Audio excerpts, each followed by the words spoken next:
All right.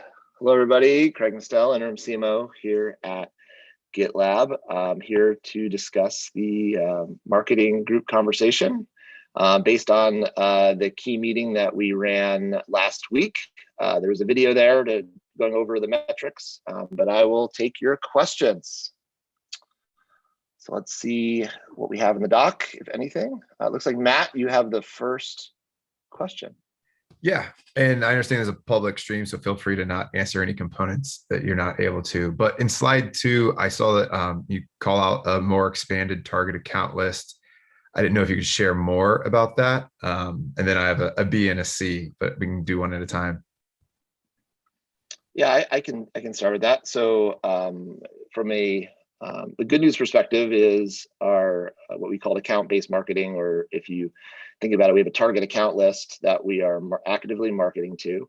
We've seen increased engagement with prospects at those accounts, and we've been moving them down the funnel. So from no awareness to lightly engage. There's actually a funnel in the deck, I forget which slide it is, that shows all the stages of engagement. And the good news is the accounts that we've targeted are getting warmer, which is fantastic from our perspective. What we decided to do was, because of the effectiveness of it, is we questioned, did we get the list right? So we are broadening the list to a broader group, and we're doing that to because it's working to try to drive more leads into the system. So that's what we're referring to. How are you determining how to broaden it? Is it by talking to sales leaders or just looking at marketing data? I'm just curious the strategy on how do you select like where to broaden or who to include. Yeah, we took a look at the kind of what we believe is total addressable market, specifically in the large enterprise space, which is our 2,000 employees and above. And we broadened based on that. I think over time, where I see the value in this too is, as you get more data, we understand better what's working, so we can get more targeted later on. And we definitely want sales input as part of that process. Awesome. Appreciate that. I can actually jump in just to give some additional color on that. We are looking for sales feedback. So both enterprise and mid-market rank their accounts in Salesforce now. So those are automatically included in our total addressable market. So we kind of have, rather than a very targeted focus account list, we have lists of accounts that we are focused on. So all large first order, sales ranked accounts that are showing engagement with us, are all kind of included in that. And then depending on where they're at in the funnel is how we market to them. That's helpful. Appreciate that, Emily. The second question I had was around, on slide 3, you used a criteria called deploy, and it was greater than 39%. I just didn't know what that represented. I understood all the other ones, but I just didn't know if you could share what that deploy segment meant. Yeah, absolutely. So if you think about our customer life cycle, so the goal of the funnel was to represent the customer life cycle. So we have our customers start as prospects, they move through our funnel into opportunities, they go through sales, we close the deal. Then there's a step in which the customer deploys. They become, they start using GitLab, which is really important. And then from there, because of our land expand model, we work with our customers, and we convert them in another funnel to try to get expansion, whether that's increased seats or upsell. So as customers get more value out of GitLab, we want them to get more GitLab. So that's what that funnel represented. Does whatever numbers related to deploy represent how the percentage that was actually deployed of what was purchased? Is that what it represents?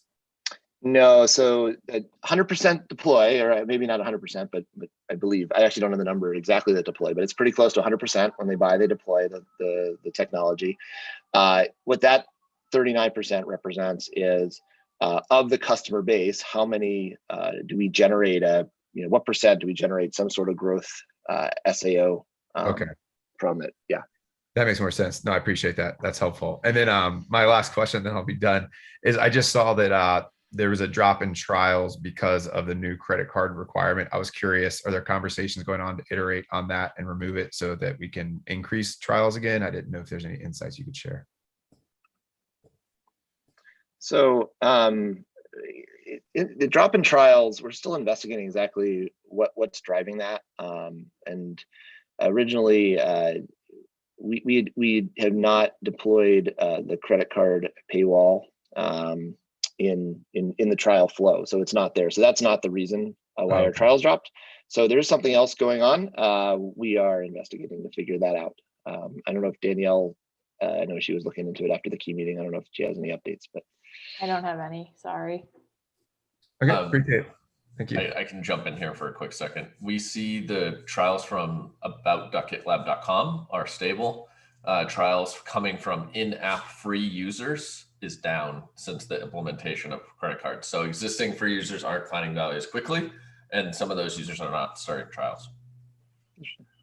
Thanks, Sam. Thanks for that, Sam. That's great. And for the benefit of everyone, there's been some confusion over like we implemented credit cards for trials. We did not. It is to get the CI minutes. So you can sign up for a trial without a credit card. If you want to see a 400 CI minutes, you have to pay for that. And that makes it harder to experience the benefit, and that might explain the in-app signups drop. Appreciate that context. Thanks all. Okay, Ralph, I think you have the next question. Yeah, hey, good morning, good evening, everybody. So I quickly looked at your slides, and for public sector, it seems the marketing efforts we're not meeting our goals. And in public sector, and I've been here a little over 3.5 years, most, if not all of our better lead generation comes from conferences, which are opening up, are actually opening up as we speak. But I just got off another marketing call, our field management call, and we are being limited to attending these conferences. And my question is, we didn't travel last year, we didn't attend any of these conferences, and now these conferences are opening up. And it would be great if we can attend and go to these conferences and participate and exhibit.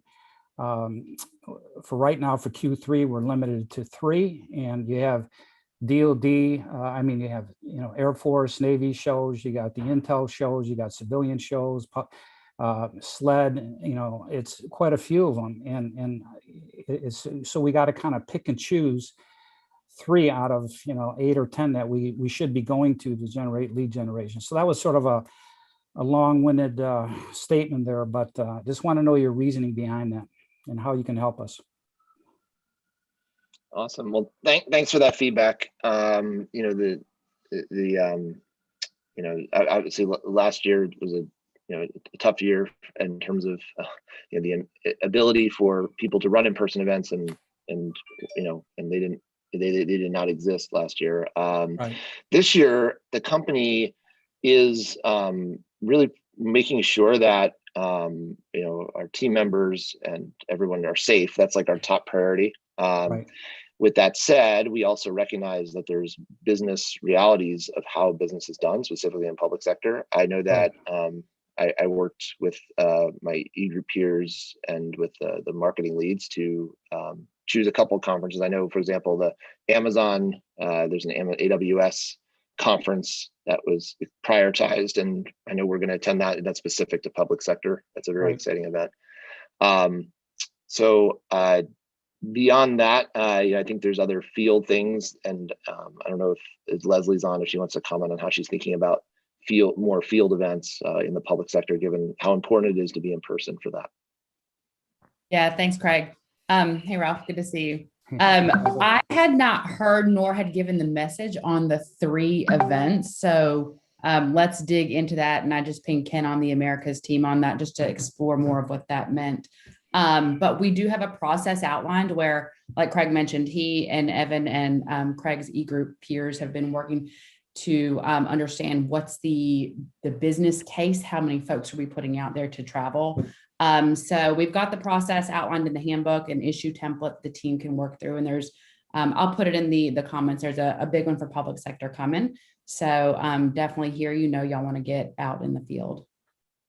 Yeah, absolutely. And we got 7 months left and we want to make the most of it. So uh, trying to pick and choose, well, we're not going to go to Air Force. So the Air Force people get slighted a little bit, and we'll pick going to the Army instead, or pick to the civilian instead. You're kind of rewarding some people, and other people are saying that, unfortunately, we're not going to be able to help you out. So anyway, any way you can help here would be great. We're going to do the justifications. We're going to do the issues and everything else. This is our key season, right, between now and September. So if we can get out there, I think it'll help us drive some additional revenue. So. Hey, Ralph, it's Ken. Thanks for the feedback. Helen has done a really great job. Both Helen and Kira have been working very diligently, putting that approval issue together. We're still having to gather some data around what their COVID protocols are and additional data around each show before we can pick and choose which ones are actually going to be approved. So know that is in process, and we hear you, and we're working on it, but we're also adhering to company policy and, keeping a close eye on what's actually going to happen. Anecdotally speaking, I think it's great that some of these events are going to be produced in person. The reality is, what's the attendance going to be like, and is there really going to be the value there for us? Yeah, I think you're going to see, consider as well. Everything is open. It's open for business. I attended just a networking event, and it was like mobbed. Everybody wants to get out. The government people want to see people in person. So I don't think you're going to have any issue for attendance. For example, there's the one Air Force show, which is here in August. You can't even get a room in town. I mean, it's already booked out. That's how many people are going. So all the big guys, all the system integrators, the Googles, the IBMs, the Raytheons, the Lockheeds, they're all going to these shows. I mean, so that's where we need to be, and any help that you guys can provide, that would be great, because this is our key lead generator as we try to close out the year here. Yeah, I think the AWS PubSec event is going to be a really good barometer of what we can expect from an Yeah, so the AWS, I've been to that show. It's a great show. We're mobbed, but what for the military, you might get some people from the Pentagon, a couple of the bases around, and it's primarily the civilian marketplace, and you'll see a lot of SIs and resellers, but you're not going to get any of the DoD people there. Okay, I've been to that show. So it's a great show. I mean, I'm glad we're going, and we'll get leads out of it.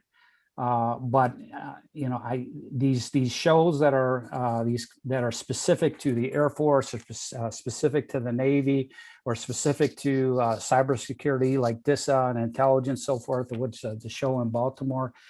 These are the shows where the senior leadership come out and visit. So. All I'm saying is, I thank you for the AWS. I think that's going to help. But the specialized shows where there's great attendance, as Leslie knows, are shows important to us as well.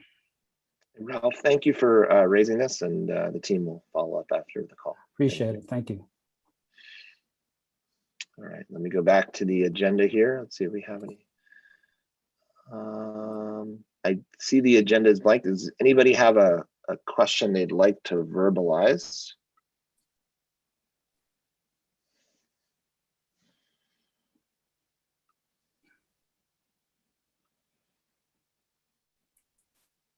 Okay, if there's no other questions, I'll just check the doc one more time. I always like to check, make sure it's there. Okay, I just want to close the call by congratulating marketing team, as well as all of GitLab, for everyone who contributed to our GitLab 14 launch. From what I can tell, it was a very exciting day yesterday. Lots of great press, lots of excitement. This is what it's about. We have an amazing product, and we're going to the market, we're talking about it, and it's a lot of fun. So everyone should be proud of what both GitLab team members and the GitLab community, because there's a lot of contributions from the community into this product as well in the last year. And just want to thank everyone for their great work, and keep it up, and let's ride the wave. It's been a lot of fun. So